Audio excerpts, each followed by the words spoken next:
है कि आजकल राहुल गांधी और अरविंद केजरीवाल को लेकर पाकिस्तान में इतना एंडोर्समेंट क्यों मिल रहा है, आपको क्या लगता है? और 370 खत्म होने से लेकर आज तक हर मौके पर पाकिस्तान से उनके पक्ष में आवाज़ें आती हैं। देखिए, चुनाव भारत का है और भारत का लोकतंत्र बहुत ही मैच्योर्ड है, तंदुरुस्त परंपराएं हैं और भारत के मतदाता भी बाहर की किसी भी हरकतों से प्रभावित होने वाले मतदाता नहीं है। मैं नहीं जानता हूं कि कुछ ही लोग हैं जिनको हमारे साथ दुश्मनी रखने वाले लोग क्यों पसंद करते हैं, कुछ ही लोग हैं जिनके समर्थन में आवाज़ वहाँ से क्यों उठती है। अब ये बहुत बड़ी जांच पड़ताल का या गंभीर विषय है और मुझे नहीं लगता है कि मुझे जिस पद पर मैं बैठा हूँ वहाँ से ऐसे विषयों पर कोई कमेंट करनी चाहिए, लेकिन आपकी चिंता मैं समझ सकता हूँ। प्रधानमंत्री जी, आपने भ्रष्टाचार के खिलाफ तेजी लाने की बात कही है। अगली सरकार जब आपकी आएगी तो आप क्या करने जा रहे हैं? क्या जनता से लूटा हुआ पैसा उनको वापस किसी योजना या विशेष नीति के जरिए क्या वापस पहुंचाने की कोई योजना है? आपका सवाल बहुत ही रिलेवेंट है, क्योंकि आप देखिए हिंदुस्तान का मानस क्या है। भारत के लोग भ्रष्टाचार से तंग आ चुके हैं। दीमक की तरह भ्रष्टाचार देश की सारी व्यवस्थाओं को खोखला कर रहा है। भ्रष्टाचार के लिए आवाज भी बहुत उठती है। जब मैं 2013-14 में चुनाव के समय भाषण करता था और मैं भ्रष्टाचार की बातें बताता था तो लोग अपना रोष व्यक्त करते थे, लोग चाहते थे हाँ कुछ होना चाहिए। अब हमने आकर के सिस्टमेटिकली उन चीज़ों को करने पर बल दिया कि सिस्टम में से कौन से दोष हैं। अगर देश पॉलिसी ड्रिवन है, ब्लैक एंड वाइट में चीज़ें अवेलेबल है, ये कर सकते हो ये नहीं कर सकते हो, ये आपकी लिमिट है, इस लिमिट के बाहर जाना है तो आप नहीं कर सकते तो कोई और करेगा। मैंने उस पर बल दिया। ये बात सही है कि लेकिन ग्रे एरिया मिनिमल हो जाता है जब ब्लैक एंड वाइट में पॉलिसी होती है और उसके कारण डिस्क्रिमिनेशन के लिए कोई संभावना नहीं होती है। तो हमने एक तो पॉलिसी ड्रिवन गवर्नेंस पर बल दिया, दूसरा हमने स्कीम्स जो हैं उसको सैचुरेशन पर बल दिया कि भाई 100% जो स्कीम जिनके लिए हैं उन बेनिफिशियरी को 100%, जब 100% है तो लोगों को पता है मुझे मिलने ही वाला है, तो करप्शन के लिए कोई जगह ढूंढेगा नहीं। करप्शन करने वाले भी कर नहीं सकते क्योंकि वो कैसे कैसे कहेंगे। हाँ, हो सकता है किसी को जनवरी मिलने वाला मार्च में मिले, अप्रैल में मिले, हो सकता है, लेकिन उसको पता है कि मिलेगा। और मेरे हिसाब से सैचुरेशन करप्शन फ्री गवर्नेंस की गारंटी देता है, सैचुरेशन सोशल जस्टिस की गारंटी देता है, सैचुरेशन सेकुलरिज्म की गारंटी देता है। ऐसे त्रिविध बेनिफिट वाली हमारी दूसरी स्कीम। तीसरा मेरा प्रयास रहा कि मैक्सिमम टेक्नोलॉजी का उपयोग करना। टेक्नोलॉजी पर भी, क्योंकि रिकॉर्ड मेंटेन होते हैं, ट्रांसपेरेंसी रहती है। अब डायरेक्ट बेनिफिट ट्रांसफ़र में का अब 38 लाख करोड़ रुपये करीब ट्रांसफ़र किए हमने। अगर राजीव गांधी के ज़माने की बात करें कि 1 रुपया जाता है 15 पैसा पहुंचता है, तो 38 लाख करोड़ तो हो सकता है 25-30 लाख करोड़ रुपया ऐसे ही गबन हो जाते। तो हमने टेक्नोलॉजी का भरपूर उपयोग किया है।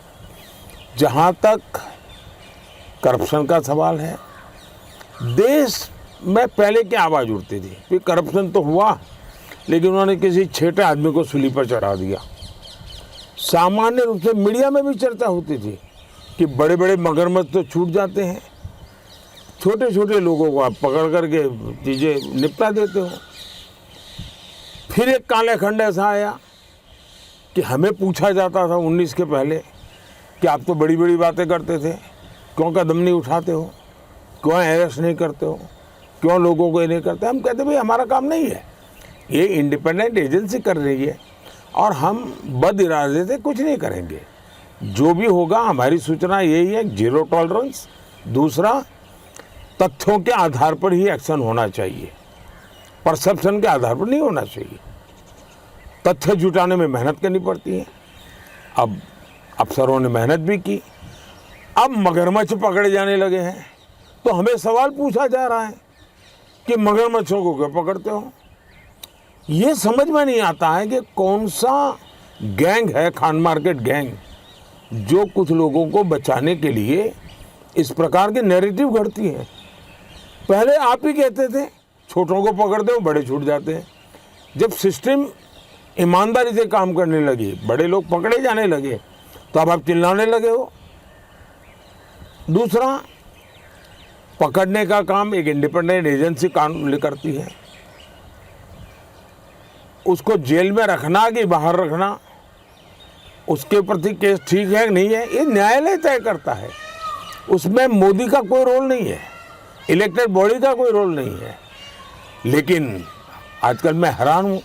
दूसरा जो देश के लिए चिंता का विषय है वो भ्रष्ट लोगों का महिमा मंडन है।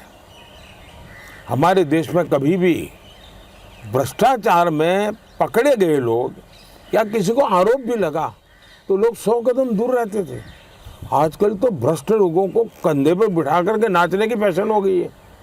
तीसरा प्रॉब्लम है, जो लोग कल तक जिन बातों की वकालत करते थे, आज अगर वही चीज़ें हो रही हैं तो उसका विरोध कर रहे हैं।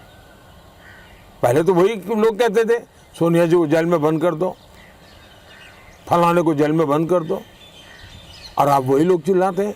और इसलिए मैं मानता हूँ आप जैसे मीडिया का काम है कि लोगों से पूछे भाई बताइए, छोटे लोग जेल जाने के या मगरमच्छ जलने चाहिए? पूछो ना जरा पब्लिक को क्या ओपिनियन है, ओपिनियन बनाइए आप लोग। प्रधानमंत्री जी, नेहरू से लेकर राहुल गांधी तक सबने गरीबी हटाने की बात तो की, लेकिन जब आप आए तो आपने आत्मनिर्भर भारत पर जोर दिया। इसको लेकर कैसे रणनीति तैयार करते हैं, चाहे वो प्रधानमंत्री स्वनिधि योजना हो, प्रधानमंत्री मुद्रा योजना हो या फिर पीएम विश्वकर्मा योजना हो, मतलब नीचे से ग्रासरूट लेवल से आपने योजना। देखिए, हमारे देश में जो नैरेटिव गढ़ने वाले लोग हैं उन्होंने देश का इतना नुकसान किया। पहले चीज़ें बाहर से आती थी तो कहते देखिए देश को बेच रहे हैं, सब बाहर से लाते हैं। आज जब देश में बन रहा है तो ये लोग कहते हैं देखिए ग्लोबलाइजेशन का ज़माना है और आप लोग अपने देश की बातें करते हैं। मैं समझ नहीं पाता हूँ कि देश को इस प्रकार से गुमराह करने वाले इन एलिमेंट से देश को कैसे बचाया जाए।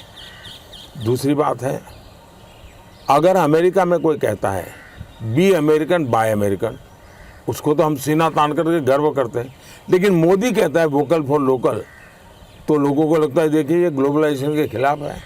तो इस प्रकार से लोगों को गुमराह करने वाली की प्रवृत्ति चलती है। जहाँ तक भारत जैसा देश जिसके पास मैन पावर है, स्किल मैन पावर है, अब मैं ऐसी तो गलती नहीं कर सकता कि मैं गेहूं एक्सपोर्ट करूं और ब्रेड इंपोर्ट करूं। मैं तो चाहूँगा मेरे देश में ही गेहूं का आटा निकले, मेरे देश में गेहूं का ब्रेड बने, मेरे देश के लोगों को रोजगार मिले। तो मेरा आत्मनिर्भर भारत का जो मिशन है उसके पीछे पहला मेरी जो प्रायोरिटी है, मेरे देश के टैलेंट को अवसर मिले, मेरे देश के युवा को रोजगार मिले, मेरे देश का धन बाहर न जाए, मेरे देश में नेचुरल रिसोर्सेज हैं उसका वैल्यू एडिशन हो, मेरे देश के अंदर किसान जो काम करता है उसकी जो प्रोडक्ट है उसका वैल्यू एडिशन हो, वो ग्लोबल मार्केट को कैप्चर करे। और इसलिए मैंने विदेश विभाग को भी कहा है कि भाई आपकी सफलता को मैं 3 आधारों से देखूंगा। एक, भारत से कितना सामान आप जिस देश में हैं वहाँ पर खरीदा जाता है। दूसरा, उस देश में बेस्ट टेक्नोलॉजी कौन सी है जो अभी तक भारत में नहीं है, वो टेक्नोलॉजी भारत में कैसे आ सकती है, और तीसरा उस देश में से कितने टूरिस्ट भारत भेजते हो आप, ये मेरा क्राइटेरिया रहेगा सस्टेन। तो मैं हर चीज़ में सेंटर में मेरा नेशन, सेंटर में मेरा भारत और नेशन फर्स्ट, इस मिजाज से ही हम काम करते हैं। प्रधानमंत्री जी, एक तरफ आप विश्वकर्मा के बारे में सोचते हैं, नाई, लोहार, सुनार, मोची, इनकी ज़रूरतों को समझते हैं, इनसे मिलते हैं। उसके बाद दूसरी तरफ देखें तो गेमर्स से आप मिलते हैं, इंटेलिजेंस, आर्टिफिशियल इंटेलिजेंस जो है उसके बारे में आप बात करते हैं, इन्फ्लुएंसर से मिलते हैं, और इनकी जो ज़रूरत है, इनका जो महत्वता है वो लोगों को भी बताते हैं आप। इतनी डाइवर्स स्ट्रेटजी कैसे आप सोच रहे हैं? आप देखिए, भारत विविधताओं से भरा हुआ है और कोई देश एक पिलर पे बड़ा नहीं हो सकता है जी। मैंने एक मिशन लिया, हर डिस्ट्रिक्ट का वन डिस्ट्रिक्ट वन प्रोडक्ट पर हमने बल दिया। क्यों? भारत इतना विविधता भरा देश है कि हर डिस्ट्रिक्ट के पास अपनी एक आगे ताकत है। मैं चाहता हूँ इसको हम लोगों के सामने लाए, और आज मैं कभी विदेश जाता हूँ तो मुझे चीज़ें कौन सी ले जाऊँ उसका कोई उलझन नहीं होती है।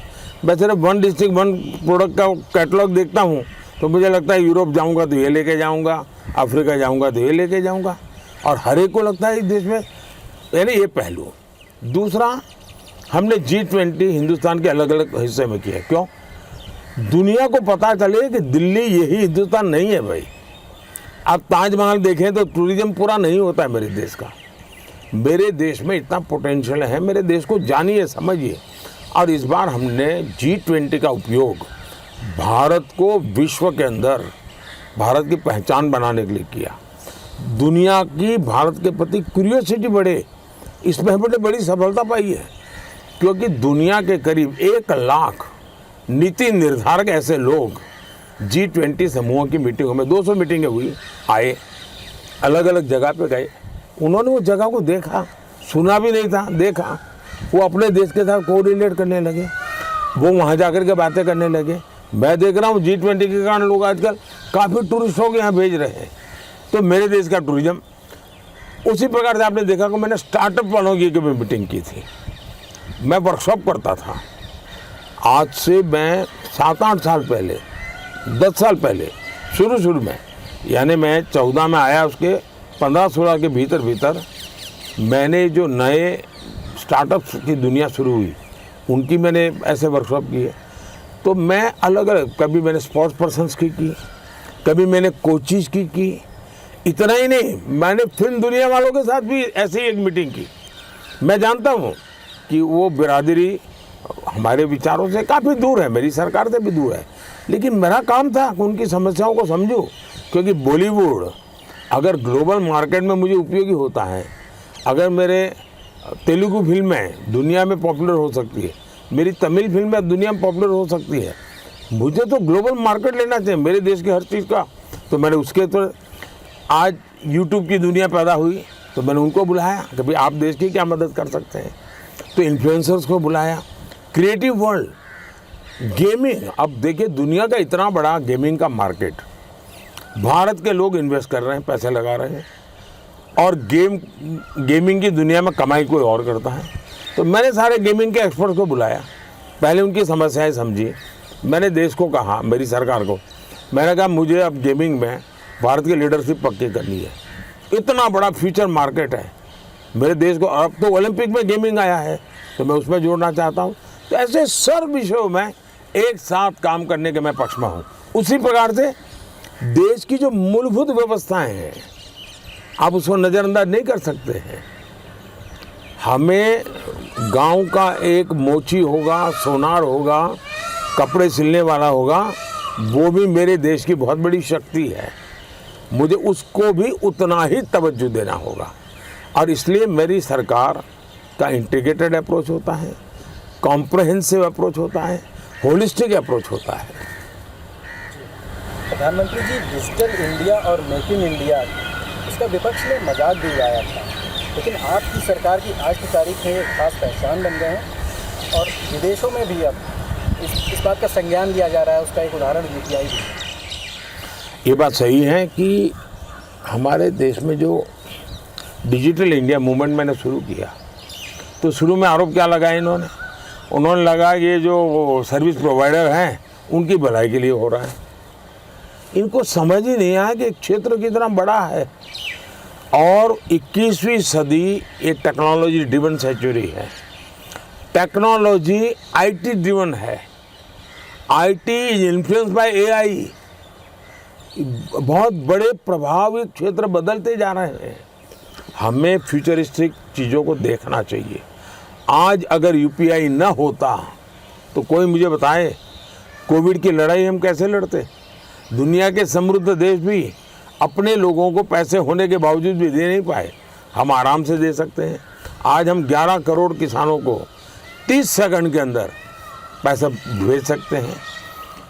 अब यूपीआई और इतनी यूज़र फ्रेंडली है क्योंकि ये टैलेंट हमारे देश के नौजवानों में है। वो ऐसी प्रोडक्ट बना करके देते हैं कि कोई भी कॉमन मैन इसका उपयोग कर सकता है।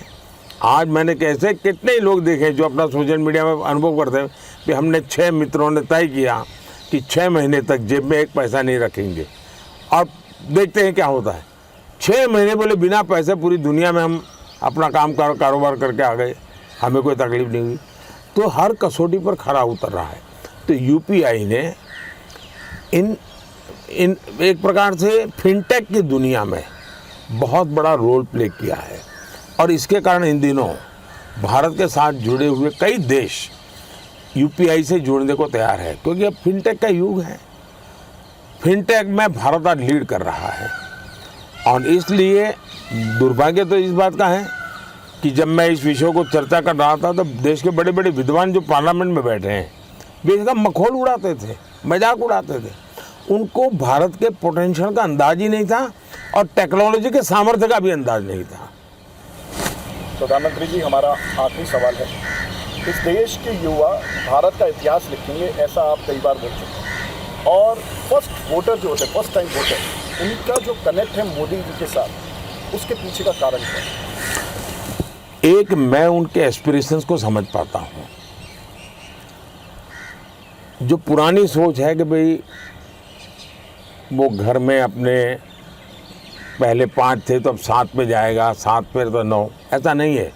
वो 5 पर से भी सीधा 100 पे जाना चाहता है। आज का यूथ हर क्षेत्र में वो बड़ा जंप लगाना चाहता है। हमें वो लॉन्चिंग पैड क्रिएट करने चाहिए ताकि हमारे यूथ के एस्पिरेशंस को हम फुलफिल कर सकें। इसलिए यूथ को समझना चाहिए।